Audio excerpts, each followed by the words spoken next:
What if the key to unlocking your fullest potential wasn't about doing more, but about being more present? Marcy Axelrod has spent over 2 decades exploring this question, and her findings are transforming how we live, lead, and connect. From Wall Street to Silicon Valley, Marcy has advised some of the world's most influential companies, yet her most profound work delves into the human experience of presence and engagement. As the award winning author of How We Choose to Show Up, a #1 bestseller, honored with the Hiawatha Book Prize, she introduces a groundbreaking framework that redefines success beyond more productivity. Marcy's research reveals that we operate in three distinct modes: barely there, just showing up, and truly showing up. Through her showing up system, she guides individuals and organizations to transition from autopilot to intentional living, fostering deeper connections and meaningful impact. In a world where business is often mistaken for purpose, Marcy offers a compelling alternative: a life driven by conscious choice and authentic presence. Her insights are not just theories, but practical tools for anyone seeking to lead with intention and live with fulfillment. This isn't just about showing up, it's about choosing how you show up every single day. And before we start this episode, a quick word from our sponsor, Deep Wealth, and the 90-day Deep Wealth Mastery Program. Here's Jane, a graduate, who says, and I quote, "The Deep Wealth Mastery Program prevented me from making what would have been one of the biggest mistakes of my career. I almost signed on the dotted line with an unsolicited offer that I now realize would have shortchanged my hard work and my future had I accepted that offer. Deep Wealth Mastery has tilted the playing field to my advantage." Or how about Lynn? Wow, he gets right to the point, and I quote, "Deep Wealth Mastery is one of the best investments ever made because you'll get an ROI of 100 times that. Anyone who doesn't go through this will lose millions." And as you're listening to these testimonials, are you wondering if you have the time? Are you even thinking that you've got this covered? You have the advisors or people in your network? Well, I got to tell you, these myths, they're often behind the 90% failure rate for liquidity events. Think about it. You have one chance to get it right for your financial freedom. You really want to make it count. And when it comes to time, let's hear what William has to say. We just got in this testimonial. William says, and I quote, "I didn't have the time for Deep Wealth Mastery, but I made the time and I'm glad I did. What I learned goes far beyond any other executive program or coach I've experienced." So what do you think? As I hear that, that's exactly what gets me out of bed every day. That's my mission. That's the team's mission here at Deep Wealth, to literally change the social fabric of society, one business owner at a time, one liquidity event at a time. And my Deep Wealth Nation, what I want you to know, the Deep Wealth Mastery Program, it isn't theory. It's from the trenches. It's the only one based on a 9-figure deal. And that deal, that was my deal. You know my story. I said no to a 7-figure offer. I created a system that later on, myself and my business partners, we said yes to a different buyer, a different offer, a 9-figure deal. That's what we now call the Deep Wealth Mastery Program, or the Scale for Ultimate Sales system. It's built by business owners for business owners. So if you're interested in growing your profits, for preparing for a future liquidity event, and that may be 2 years away, it could be 22 years away, whatever the time may be, you want to do this now, and you want to optimize your post-exit life. Deep Wealth Mastery is for you. To get started, email success@deepwealth.com. Again, that's success, SUCCESS, at deepwealth.com. You'll receive all the information about the Deep Wealth Mastery Program, or better yet, why not hop on a complimentary strategy call? We'll go through exactly where your business is today and what's standing between you and your financial independence and your dreams. So that's where you want to be. You want to be with other successful business owners, entrepreneurs, and founders just like you. They're looking to grow their businesses, create market disruptions, and unlock their financial freedom to get what they deserve. And whether you've been in business for 3 years, 40 years, you're a startup, you're in manufacturing, you're in high tech, low tech, whatever the case may be, come on in and network with other business owners. It's a safe space. It's a confidential space with business owners, with businesses just like you, because they all want to lock in their financial freedom and enjoy both success and fulfillment. So again, the 90-day Deep Wealth Mastery Program, it has your name on it. All you need to do is take the next step. Please send an email to success@deepwealth.com. Deep Wealth Nation, welcome to another episode of the Deep Wealth Podcast. Well, Deep Wealth Nation, I've got a question for you. How are you showing up? And you may be saying, Jeffrey, what do you mean, how am I showing up? Well, how are you showing up? How are you showing up at your business? How are you showing up for your family, for your friends, for life? And you may be saying, well, what does one have to do with the other? And in a word, everything. And that's exactly what we're going to be speaking about today. In the House of Deep Wealth, we have a very special guest. So, Marcy, thank you so much for being part of the Deep Wealth podcast. Welcome to the Deep Wealth community. My goodness, with your background, you're a thought leader, you're on TEDx, you are really leading the charge from Silicon Valley to everything else in between. But I'm curious, before we get going, there's always a story behind the story. So, Marcy, what's your story? What got you from where you were to where you are today? Jeffrey, first of all, what an honor to be with you and to be with all of your guests and audience here on the Deep Wealth podcast. So, what got me started? So, I'll tell you, there were three seminal moments that I believe were the launch pad. And I think a lot of people have similar moments. So, I will briefly share each. The first was when I was 6 years old. The family had just moved from Baltimore to Boston. My parents had these new fancy jobs. And little 6-year-old Marcy all of a sudden became a bit of an afterthought. So I needed more attention and more support than I was getting. But I wasn't the sort of kid to act out. So I acted in. And what that meant is that I let the genetics and the environment predispose me to stutter. So Marcy lost the ability to speak at age 6. Wow, my And goodness. the stress of that, you move and then you can't speak. So now, I'm on the playground and my lens of myself turned outward. I could not show up as I chose. So I started to observe everyone else's show up choices. And I noticed, well, that person's being a bully and that person's a scaredy cat. And the educator over there is noticing it all and just shuffling her feet or his feet and not doing anything about it. Why are they showing up that way? They're throwing their show up choices away. Next, learning at age 12, I was dropped off at a rehabilitation hospital, supposedly to learn to speak. Traumatizing because everyone else there was 80 years old, recovering from strokes. And what I saw is these people with experts by their side with plans, multi-page plans that they were flipping through with instructions. Here's how you start to learn to feed yourself again, to stand, to sit, to take a step. And yet they struggled. And I said, these people, these elders with their wisdom and experts by their side and well-made plans, they know how they want to show up, and yet they can't. It's so hard. So I said to myself, where is the blueprint? Where is the playbook that explains how humans are designed to show up so that we thrive? It has to be easier. So I started to devour everything I could find on psychology, neuroscience, evolutionary biology, you name it, anything like that, that would help me to puzzle together the framework of how nature designed human beings to show up.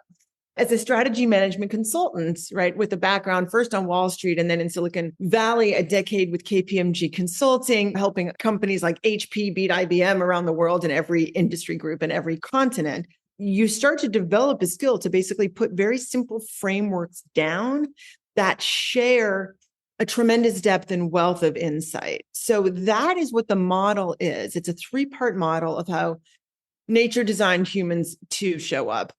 So once the model was down, I started to test it. Global studies with hundreds of thousands of data points about how do you choose to show up? Do you choose? What gets in the way? What helps you out? So that started in 1999, Jeffrey. So I've got a lot of data by now. I love that. And Deep Wealth Nation, go to the show notes, and in there you'll see a number of links, but one of which is a link, Marcy, to your books. And you have a few books out there, hopefully more on the way. I love How We Choose to Show Up, Nature's Playbook for Creating a Meaningful Life and the World We Want. And it's all in there, Deep Wealth Nation. It's a point and click. And Marcy, I got to tell you, just before we get going, as you're talking about this, I'm actually going back, and it's amazing how the brain works, to 2 different parts on my business side. Mm-hmm. And so one part of the business side, I remember, I don't know why it popped into my mind. We were making a pitch, my e-learning company, Embenet. We were making a pitch for this one particular customer. And truth be told, I didn't really care so much. I had these negative thoughts about this customer. I wasn't really sure if I wanted to work with them. And I didn't know it at the time, but we were the favorite. We should have won the business. Spoiler alert, we lost the business. And it had everything to do with how I showed up even though I wasn't aware of how I showed up. But wow, I might as well have had a neon sign saying, don't pick us, go to the competition. You did have a neon sign. Clearly. And then on the flip side, after the exit deal, so myself, my Mhm. business partner, you all know the story, 7 figures, no, create a system, 9 figures, yes.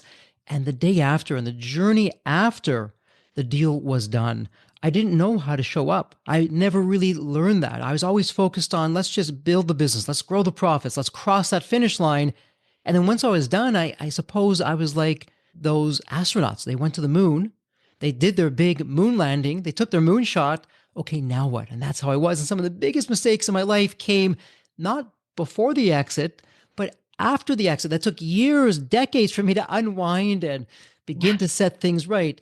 I don't think I'm alone with that. I'll put myself under the microscope. So, big picture wise, as you're speaking with leaders, and you've worked with some of the best logos in the business, the royalty of business you've worked with, and entrepreneurs in Silicon Valley, what are you seeing? Where are we getting it wrong as entrepreneurs of how we're showing up or not, as the case may be? We're valuing the wrong things, Jeffrey. So, talk to us about that. What are we not valuing that we should be? What are we valuing that we shouldn't be? Where is this all coming from? Where's it all? We all know where it's leading to, but how do we get down this path? Yeah.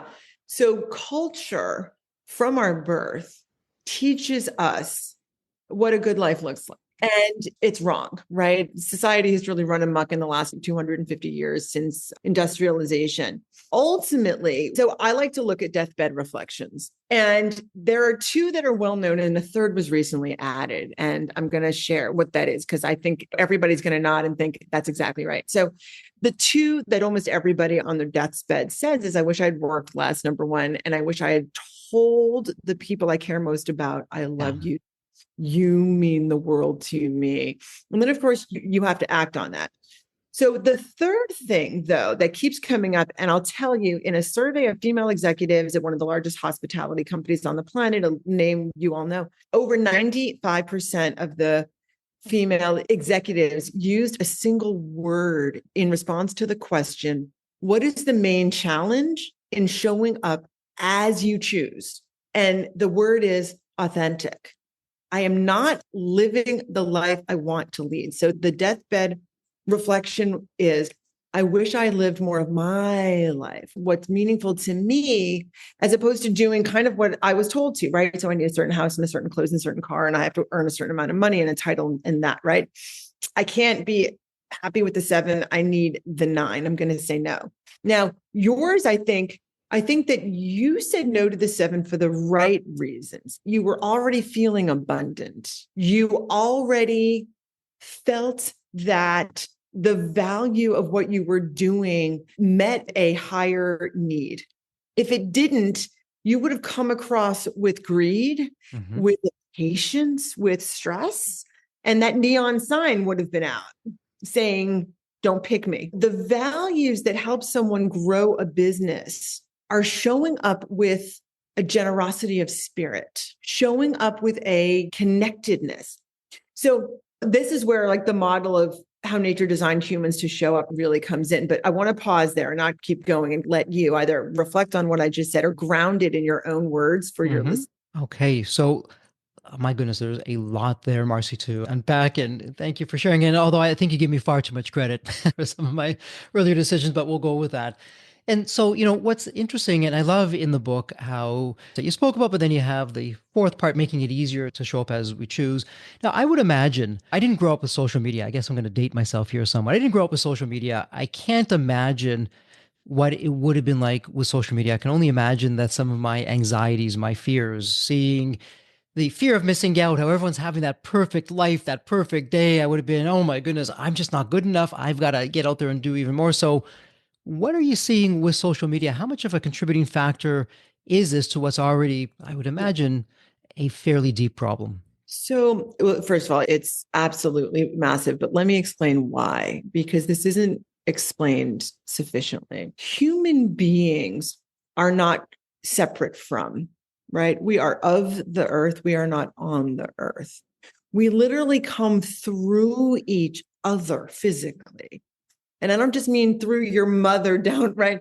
When you are looking at me eye to eye and I'm looking at you, our brain waves literally start to resonate. And it's called interpersonal neural synchronization.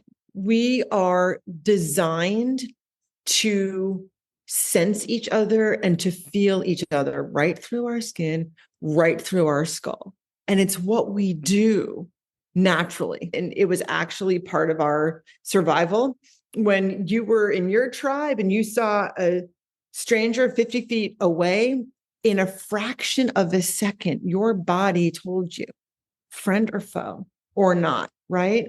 So the value, like how we're designed to live, is the opposite of what technology does. So what tech does is it brings you into a single, very narrow focus on something that's an abstraction. It's the map. It's not the territory. And that's a quote from Alfred Korzybski, who created a field that I think is misnamed called general semantics, but it's also the source of wisdom, I think, from many contemplative traditions. David Bohm and Krishnamurti also spoke about how every ill in society has its source, the false belief that we are all separate beings. So we have two attention systems. One leads you to feel connected with others. It will lead your business to grow. It will lead you to know when to say no to 7 such that you can get to 9, right?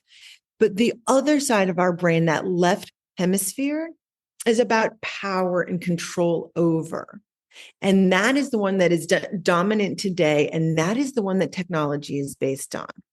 Because what the apps are designed to do is to capture us and to lead us and to have control over us. That left hemispheric system cannot feel what you are feeling right now, Jeffrey, even as I look at you with all the open-heartedness and depth of my ability. You become an object to me. Yeah, so interesting. And Deep Health Nation, when you pick up the book, one of the things that you're going to see, and Marcy, I loved how you did this. You did not make it complicated.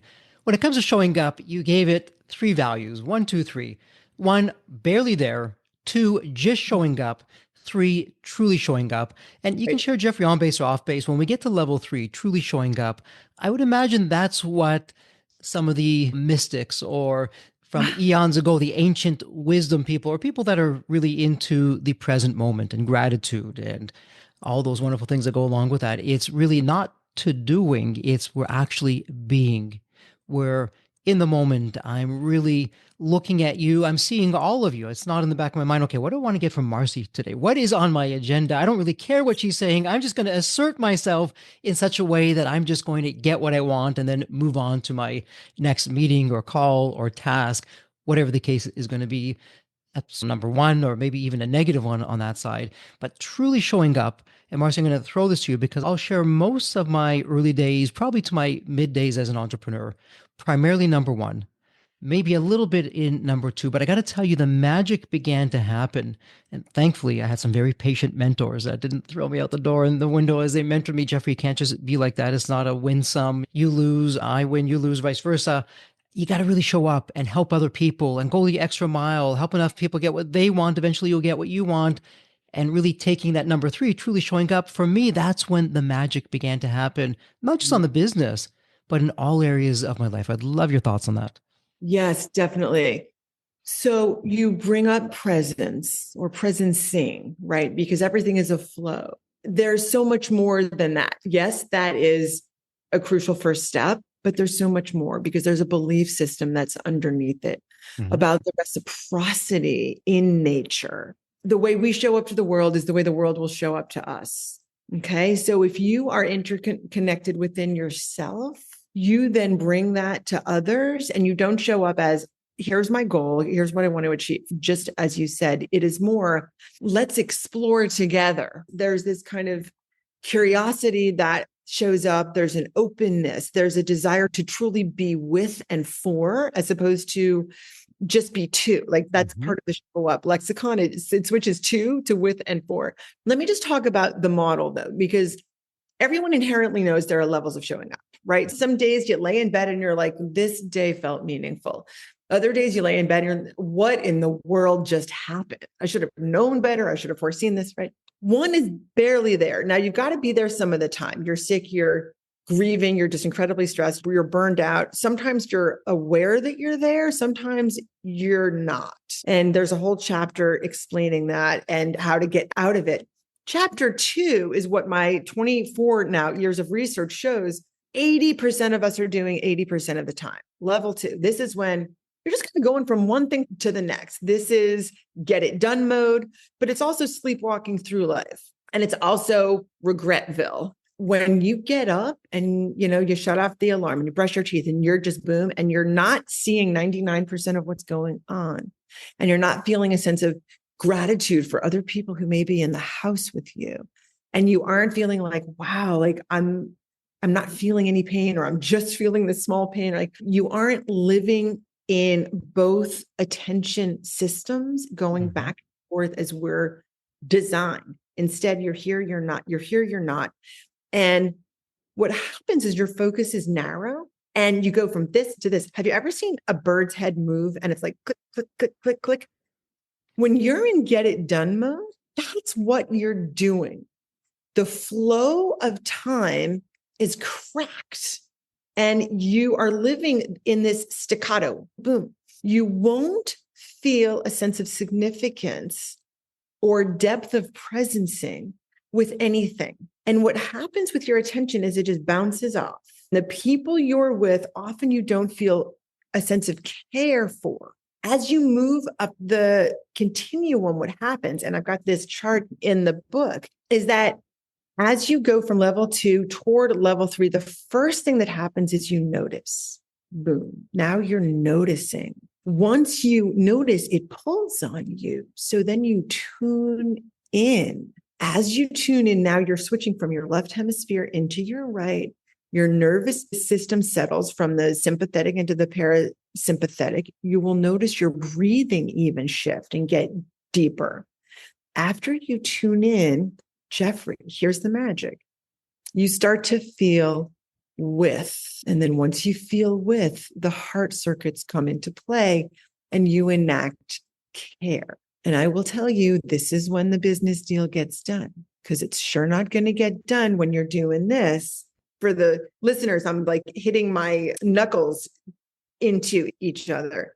So as you move up from level 2 to level 3, the whole neuroscience about it is that you're moving into the connected attention system that we have in our right brain. This is the only one that when your child looks into your eyes, he or she will feel your care. It is the only attention system that when there's music in the background, you will start to sway to it, as opposed to just totally tune it out or ignore it or feel it's pesty. It's the only one where when you see that drop of water on the leaf, some part of you is changing. You're like, wow, good. It's like a crystal. It's gorgeous. Yes, yes, Marcy, I am absolutely there with you. I want to share two flashbacks with you. So what you're talking about right now, the 1 and then the 3. And Yeah. we took a lot of heat when we came out with Deep Wealth Mastery, our 90-day program built on this system that I was, very fortunate. I had the right people around me and the great team to be able to build. Actually, what you're talking about right now. So Deep Wealth Nation, if you're saying, yeah, Marcy, I hear you. I'm sure you're a great TEDx speaker and it's great that you've worked with the royalty of business. What you're saying though doesn't really resonate. So Deep Wealth Nation, I got to tell you, I'm Yes. going to point you to step 3, future buyer, and then step 5, winning mindset. Because people say, well, Jeffrey, if your company Embedded, if it was the same company and you didn't buy companies, your growth rates were relatively the same in the less than 2 years that you went from 7 to 9, what did you do? And the Mm-hmm. magic, it doesn't show up on a balance sheet. It doesn't show up on a profit and loss. It's step 3, future buyer, and the step 5, the winning mindset. So step 3, future buyer, it's exactly what you're talking about doing. 7-figure offer, Jeffrey, was what's in it for me? I don't really care about this buyer. All I care is the check going to clear. Versus the 9-figure, okay, I Yep. know what my company does. What is this buyer or the investor? What's their problem? How can my company solve? That's my problem. Does my company solve that problem? And if it does, terrific. Am I world class in it? And how can I help that buyer or investor? All the way through to to step five when your mind said, hey, it's not a zero sum game. It's not I win, you lose, or you win, I lose. How do we create a win? So I'm right there with you. And I also want to zoom out for just a second. I'm not going to name the guest's name, but on the Deep Wealth podcast, this one particular guest, people would know the name. This individual had the life, Marcy. I'm talking out there and hobnobbing with all the big names, movies, you name it, all with this one person. And on the podcast, the guest came out and it was one of the questions towards the end, which you and I will get to. He said, Jeffrey, when I look back at my life, the biggest regret that I have is I just put the business first. Remember I can't remember the deals that had me say no to Mhm. family members, that didn't Mm, have me there at family events, that didn't have me with my loved ones. And now some of those loved ones are gone. Now that I'm yeah. successful, now that I have all these zeros in the bank, I can't go back in time to make up for that. And it's such a heavy burden he was sharing that he carries with him day in, day out. So it goes exactly back to what you're doing. And Yeah. let me ask you this. I want to hear your thoughts because I'm very biased on this. I don't so much believe in balance, but I do believe in blending. Because when Yes. I hear balance, I say, okay, go to the movies, go to Hollywood, read a fiction book. Trying to balance my life has never worked for me, but I can blend my life and I'm certain extremes on the business side at times, but also certain extremes on the personal side at times. So before we go into the method to your madness, where the magic happens with you, Marcy, blending, balancing, where are you on that? It's interesting that you bring this up. You're the only other person in my entire life who has brought this up. The moment anyone talks to me about balance, I say the entire word is a farce applied to our lives. What humans are supposed to do is what nature does. We're just supposed to flow. And when you picture an infinity symbol going around and around, it's also a Mobius strip. And I really like that. So we're supposed to go from our narrow attention to our broad attention. Why? Because when we lived out in the savannah, we had to both eat, think, grab, get, power over, extremely narrow focus. Boy, we're sure there's no reason to Mhm. bring doubt or poetry, or I wonder if that rabbit I'm about to kill just gave birth to a litter, right? It's that type of attention. But in addition to feeding ourselves, we had to not be fed to something else. So, what's going on? What's that rustle in the brush way over there? What's happening with my tribe way over there? This broad attention. There isn't a balance. You aren't supposed to do half of this and half of that. You're supposed to flow. And really, what gives us the fun, the connectedness, the creativity, the inventiveness is the broad perspective where we feel fully intertwined, not just within the moment, but also with the more that's out there. Is the word balance starting to feel like it doesn't quite fit with that understanding of the world? Right. So the world responds to us in kind with how we flow with and for it. Right. Once again, there's no to. We aren't to each other. A business deal to be done. No, no, no. With. So Yeah. balance within a certain framework of weights and measures, which once again is an abstraction. It's the map, not the territory. So there are finite, human defined circumstances in which science and measurement and balance are helpful. However, when you truly expand to see the much bigger picture of the ecology in which things exist, the broader system, balance doesn't quite apply because everything is dynamic and flowing. It's interesting as you're talking about that. I'm thinking about the continuum, this beautiful graphic that you have. And again, Deep Wealth Nation, go to the show notes. It's all there. It's a point and click. Pick up the book. Actually, pick up all of Marcy's books and go through that. But I remember because you talk about just now, okay, you have the self, you have the situation, you have society.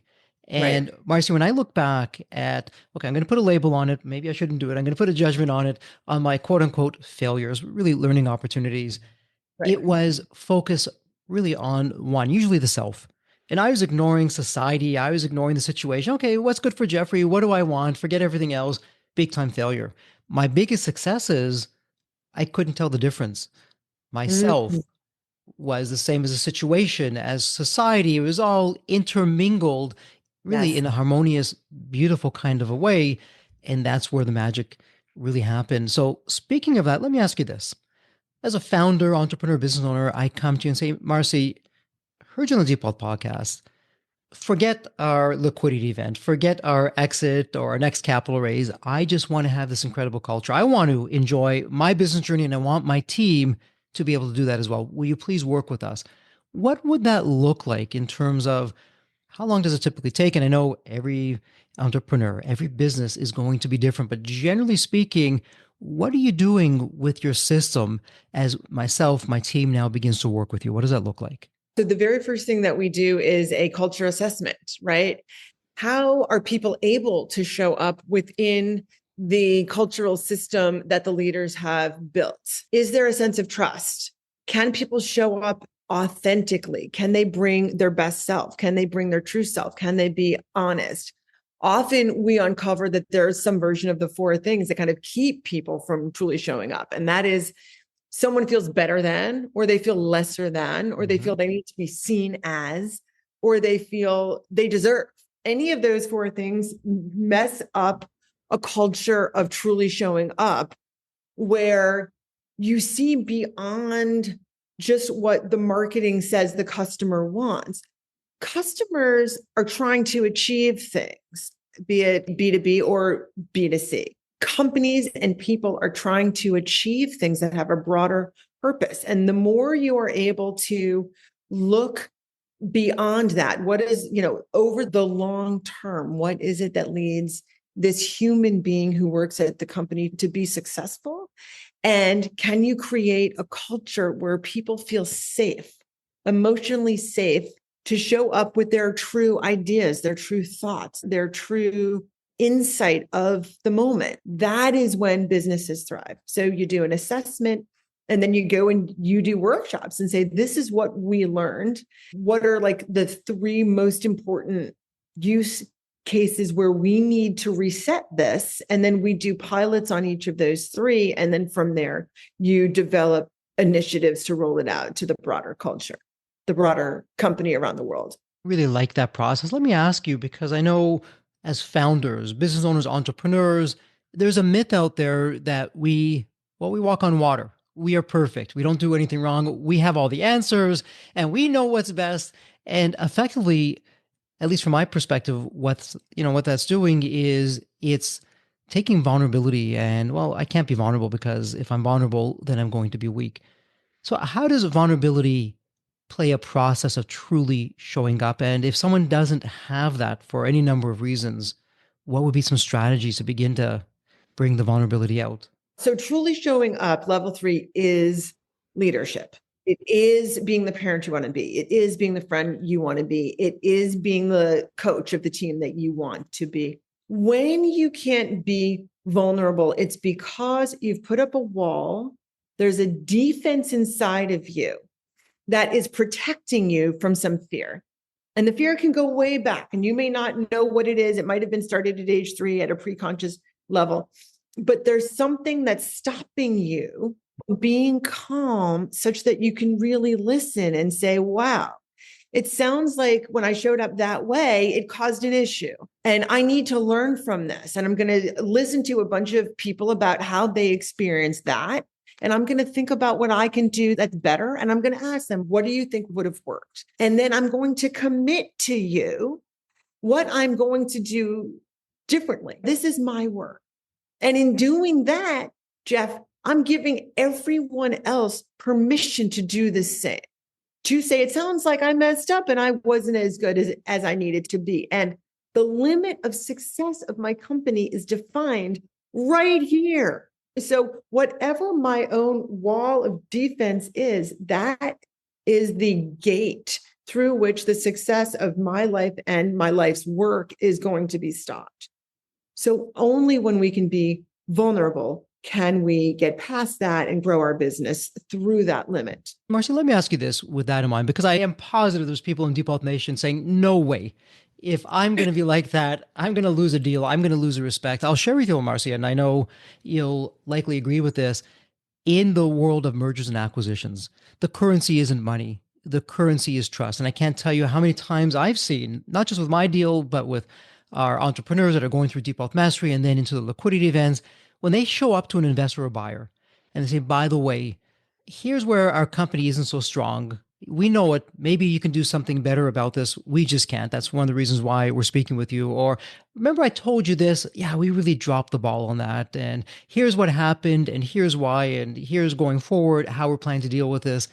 The amount of respect that comes out of that and the T word, trust, that comes Right. out of that is huge. So, what's going on behind the scenes when people say, hey, you know what? Jeffrey's not perfect. He's human. I can actually relate to him.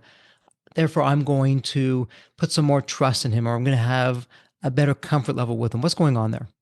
Yeah. So this is your situation member role. And what's really going on is that there's an embodied, lived experience that you are getting that tells you that someone is open to you, and therefore you can feel safe being open with and for them. And it only happens in the moment, right? This is a presencing experience. And it leads you to basically say, I feel that moving forward, we can journey with this person, right? We can grow and learn and merge our businesses and feel a sense of successful partnership with this person. When someone shows up with defense, we experience that in our bodies and it creates a sense of threat. And this is when you say, I don't feel that good about this deal.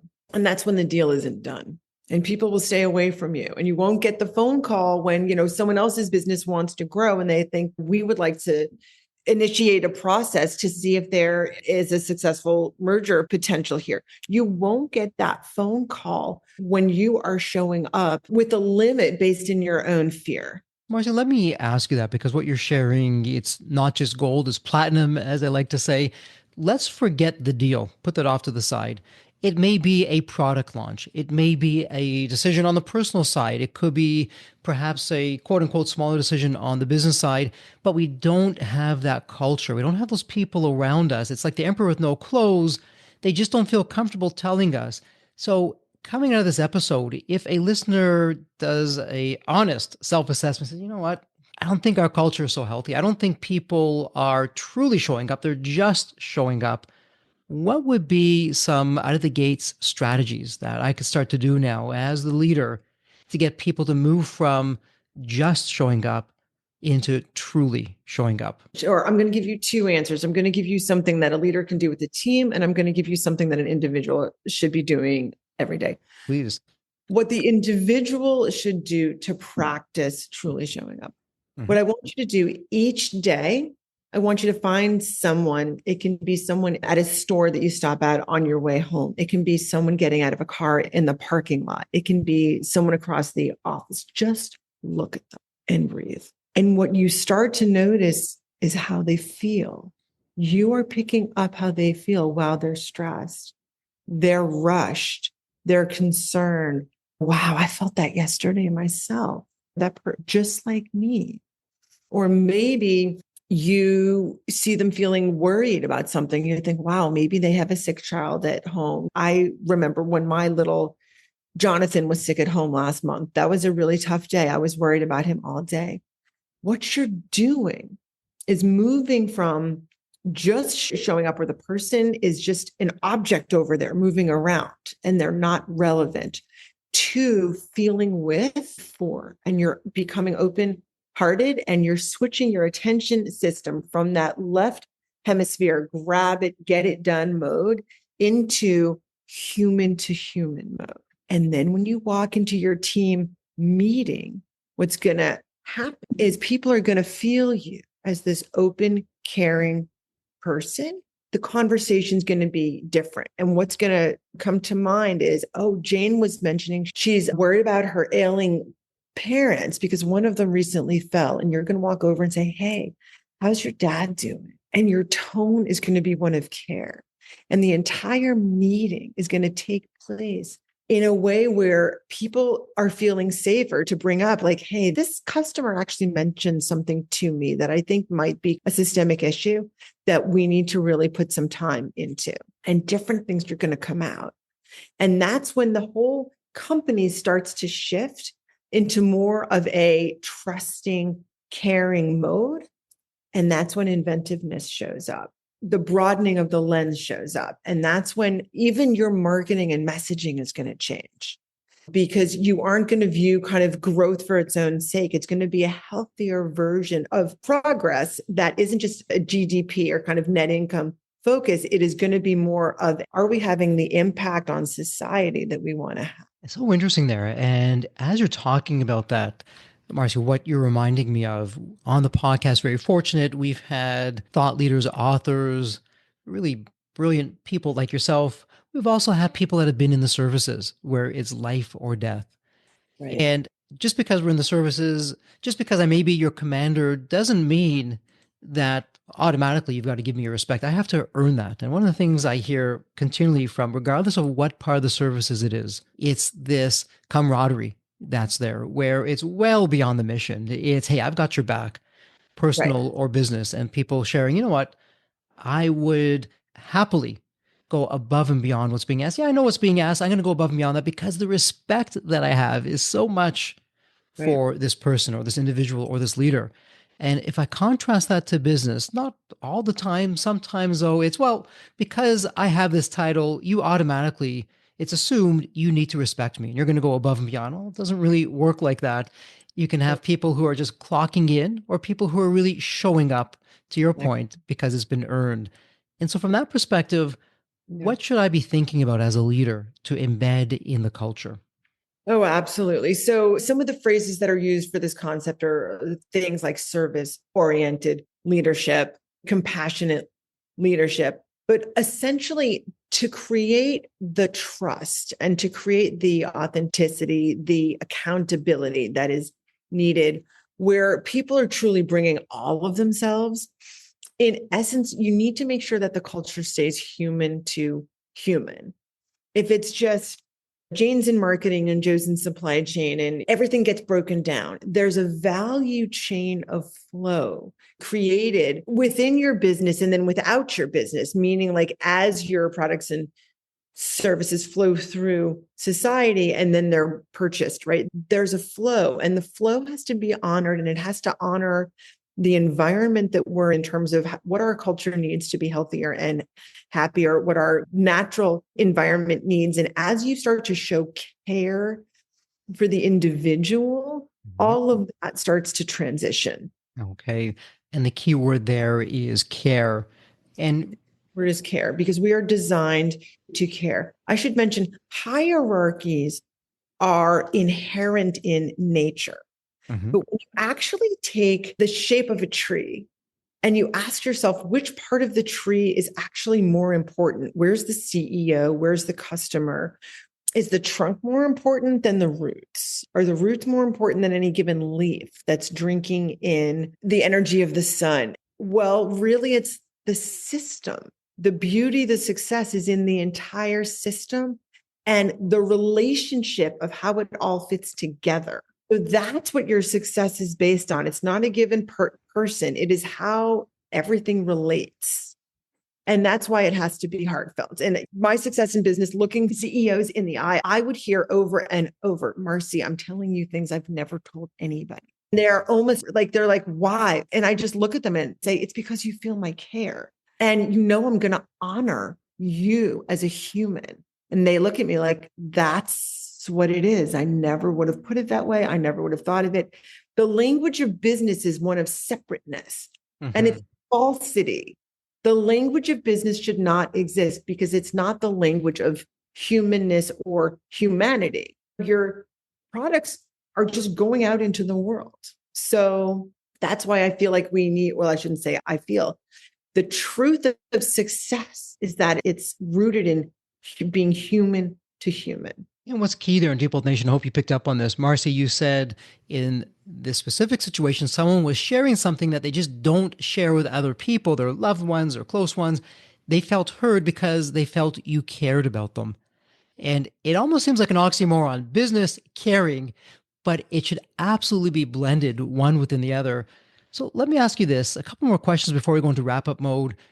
If someone is feeling stuck in the barely there mode, what can they do coming out of this episode? What would be some low hanging fruit of one or Yeah. two actions that they could take to begin to transition them towards the truly showing up? Yeah. So all the big picture of what you're doing as you transition up from barely there into just showing up and then truly showing up is if you look into your hands, right? Cup your hands and look into them. Most people live in this self role. They basically see a mirror of themselves reflecting themselves back. That's an ego-based living.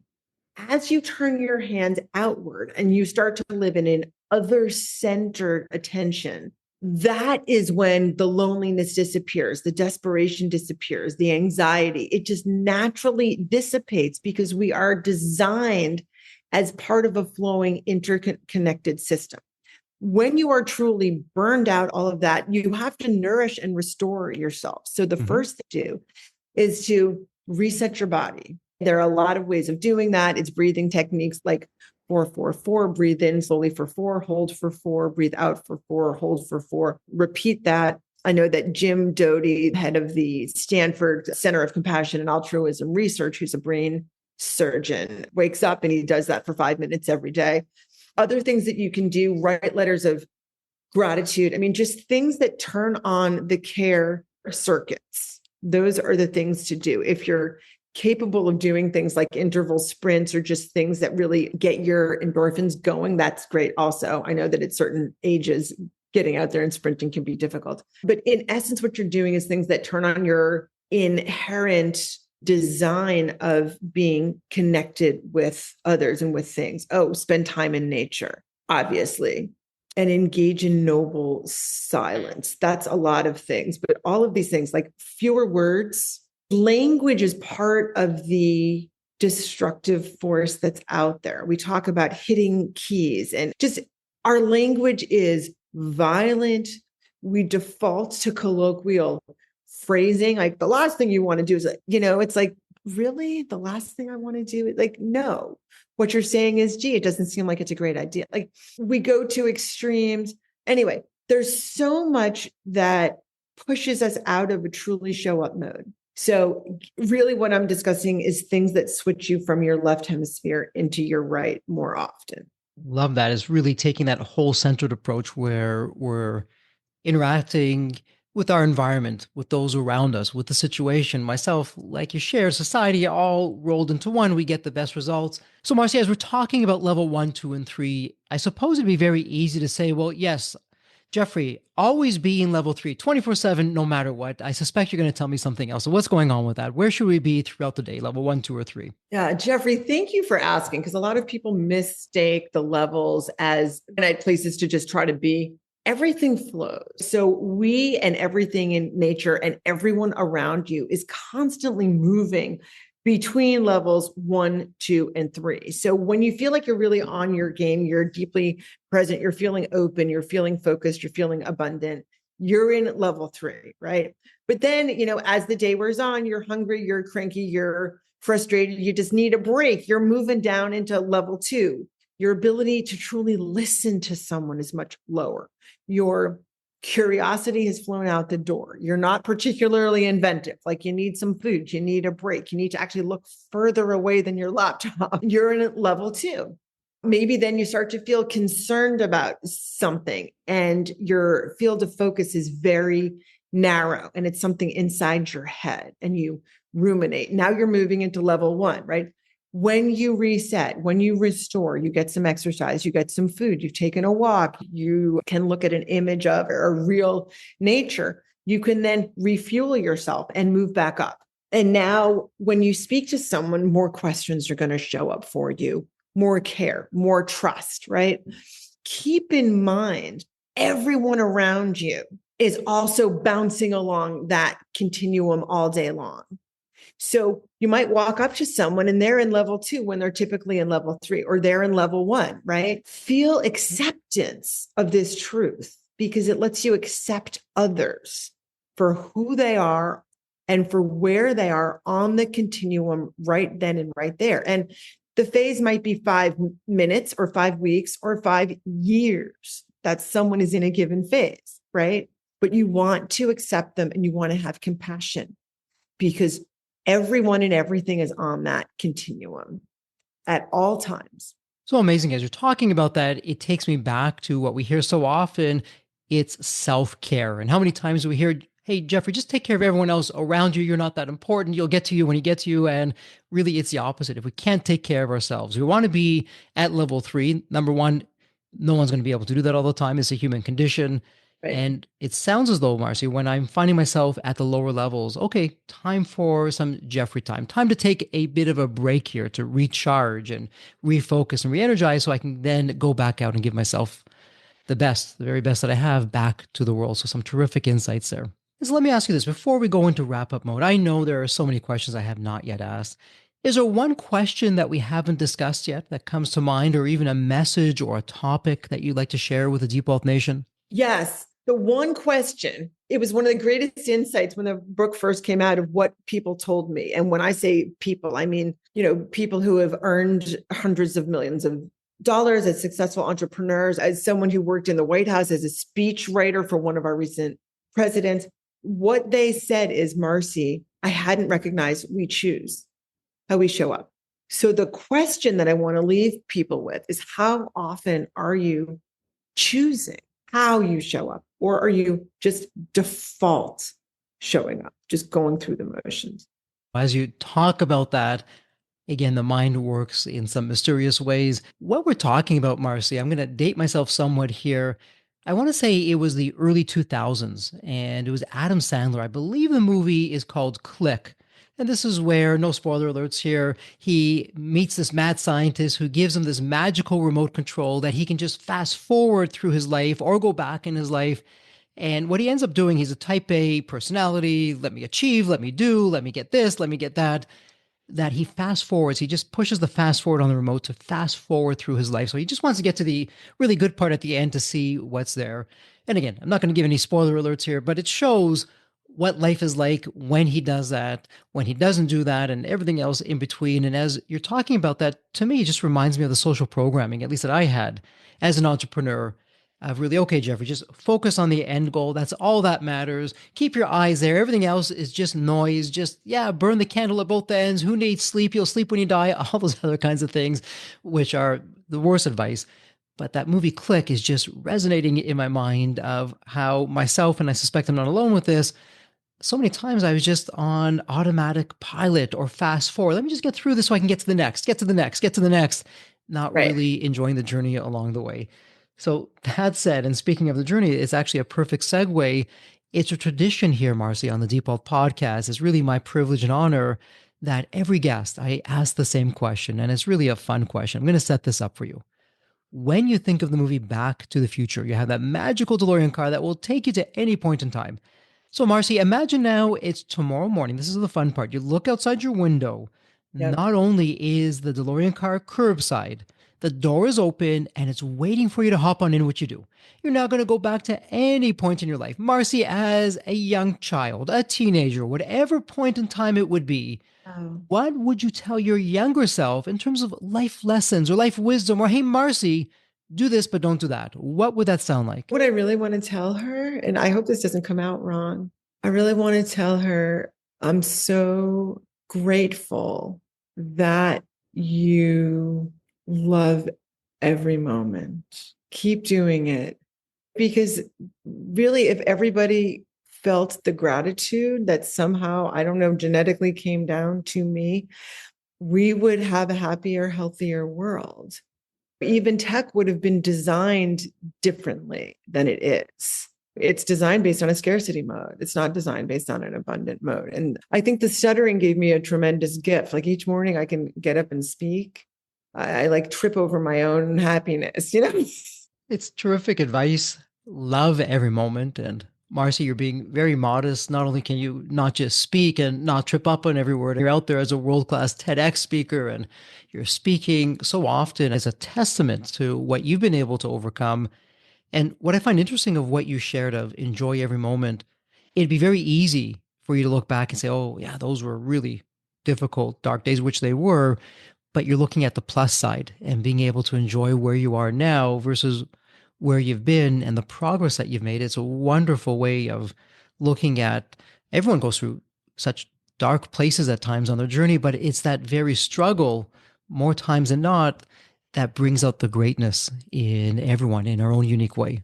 Yes, yes. And the more people radiate their own gratitude and appreciation and presencing, depth of presencing, and I explain how to do that. I call it a tuning, which is there's a difference there.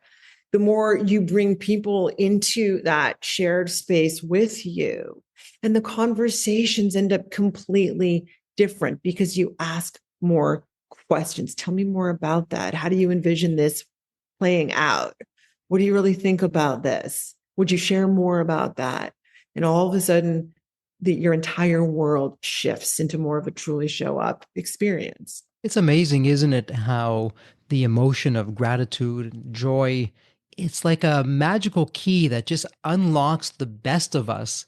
And you know better than I how the science shows if we're thinking a happy thought or we're smiling, there goes the negativity. We can't Right. do both at once. And there's so much more to heck that could be not just an episode, it could be an entire series. Marcy, let me ask you this before we wrap things up. Somebody has a question. They want to speak with you. They want you to come on in and help them and the team. Where would be the best place online to reach you? Choose2showup.com. And there's a contact form. And I love hearing from people. And I'll tell you, just this morning, I heard from someone who said, Marcy, I don't feel I've ever actually been right here, right now. And I'm so desperate. And would you help me? Yeah. So that was this morning. Yeah. Right after that, actually, someone came to me. He said, Marcy, I'm 67 years old. I'm about to draw down my social security. And he said, I am shifting my life. My entire life until now has been living with the wrong value structure. And I'm shifting it. And would you come and talk to me? Yeah. So anyway, choose2showup.com is the place. There's a contact form. Yeah.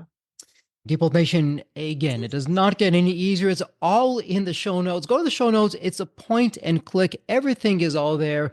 While you're at it, please pick up a copy of Marcy's latest book, How We Choose to Show Up, Nature's Playbook for Creating a Meaningful Life and the World We Want.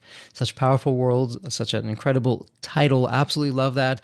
And Marcy, that said, congratulations. It's official. This is a wrap. And as we love to say here at Deep Wealth, may you continue to thrive and prosper while you remain healthy and safe. Thank you so much. So there you have it, Deep Wealth Nation. What did you think? So with all that said, and as we wrap it up, I have another question for you. Actually, it's more of a personal favor. Did you find this episode helpful? Have you found other episodes of the Deep Wealth Podcast empowering and a game changer for your journey? And if you said yes, and I really hope you did, I have a small but really meaningful way that you can actually help us out and keep these episodes coming to you. Are you ready for it? The dramatic pause. I'll just wait a moment. Drum roll, please. Subscribe. Please subscribe to the Deep Wealth Podcast on your favorite podcast channel. When you subscribe to the Deep Wealth Podcast, you're saving yourself time. Every episode automatically comes to you. And I want you to know that we meticulously craft every one of our episodes to have impactful strategies, stories, expert insights that are designed to help you grow your profits, increase the value of your business, and yes, even optimize your post-exit life and your life right now, whatever you want that to look like.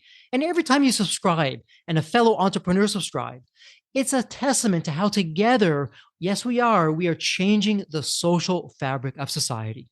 One business owner at a time, one liquidity event at a time. So don't let the momentum stop here. Subscribe now on your favorite podcast channel. You'll never miss an episode. You'll be the first to hear from the top industry leaders, the innovators, the disruptors that are really changing and shaping the business world. And maybe you're commuting, maybe you're at the gym, maybe you're taking a well-deserved break that we spoke all about on this episode. The Deep Wealth Podcast, it's your reliable source for the next big idea that could literally revolutionize your business. So once again, please hit that subscribe button, stay connected, inspired, and ahead of the curve. And again, your next big breakthrough moment, it might just be one episode away. Maybe it was even this episode. So all that said, thank you so much for listening. And remember, your wealth isn't just about the money in the bank. It's about the depth of your journey and the impact that you're creating. So let's continue this journey together. And from the bottom of my heart, thank you so much for listening to this episode. And as we love to say here at Deep Wealth, may you continue to thrive and prosper while you remain healthy and safe. Thank you so much. God bless.